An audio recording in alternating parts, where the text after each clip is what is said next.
the Doha Agreement of last February called for the complete withdrawal of foreign. गुज़िश्ता साल फरवरी में होने वाले दोहा मुआहिदे के मुताबिक अफगानिस्तान से अमरीकी फ़ौज का मुकम्मल इनखला इस साल मई में होना है। चूँकि ये दरअसल नेटो की फ़ौज है, इसका मतलब हुआ कि दरअसल इनखला की डेडलाइन इस साल फरवरी के वस्त की है, जब नेटो ममालिक के वज़राए दिफ़ा की कॉन्फ्रेंस होगी। इसमें इत्तेहादी अमरीका की जानिब से किसी इशारे के मुंतज़िर होंगे कि आया अमरीका दोहा मुआहिदे के मुताबिक मई में अफगानिस्तान से अपनी तमाम फौज निकालेगा। इसलिए मेरा ख्याल है कि यही वो बात है जिसकी जानिब बाइडन इंतजामिया की पूरी तवज्जो है। क्या वो समझते हैं कि ऐसा करने के लिए तमाम शराइत पूरी कर ली गई हैं या नहीं? क्या तालिबान ने अलकायदा से ताल्लुकात ख़त्म करने के लिए काफ़ी इक़दामात किए हैं और अफगान हुकूमत के साथ वो संजीदा बातचीत पर आमादा हैं या नहीं? And engage with the Afghan government in serious negotiations. So if Biden administration अगर बाइडेन इंतजामिया अफगानिस्तान में फ़ौज की मौजूदगी का फैसला करती है तो आपके नज़दीक इससे खित्ते के दीगर मुल्क जैसे पाकिस्तान, ईरान और रूस इस पर क्या रद्द-ए-अमल दे सकते हैं? Well, I think there's a degree of consensus in the region.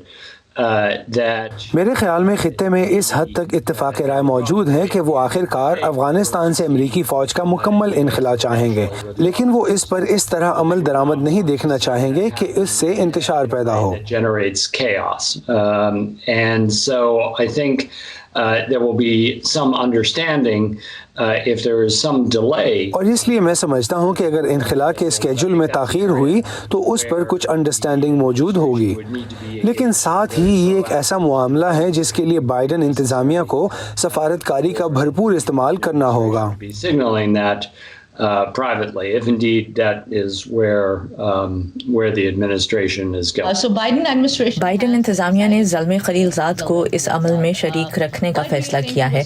आपके नज़दीक उनकी इस पूरे अमल में क्या अहमियत है और इससे बाकी स्टेक होल्डर्स को क्या पैगाम मिलता है? Peace process. I think they probably felt they didn't need to be making it. मेरे ख्याल से उन्हें महसूस हुआ कि पहले से इतने मुश्किल फैसलों की ज़रूरत होते हुए उन्हें ये तब्दीलियां नहीं करनी चाहिए।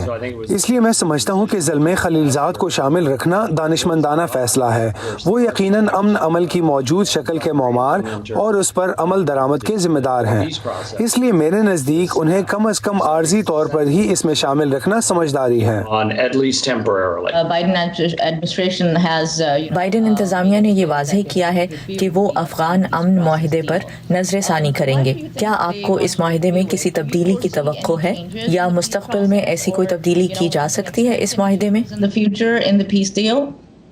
Well, I think there's a sense amongst the Biden administration that perhaps the Taliban has. मुझे लगता है कि बाइडन इंतजामिया के अंदर ये एहसास मौजूद है कि शायद इस मुज़ाकराती अमल से तालिबान ने ज़्यादा फ़ायदा हासिल किया है। उन्हें इन सवालात पर नज़रसानी करना होगी, लिहाजा मैं उस पर कुछ नहीं कहूँगा, लेकिन मेरे ख्याल में ये सवालात तो मौजूद हैं कि क्या वाकई तालिबान ने अलकायदा के हवाले से अपने वादे पूरे किए हैं। वाशिंगटन में एक ऐसी राय पाई जाती है जो तजवीज़ करती है कि ऐसा नहीं हुआ।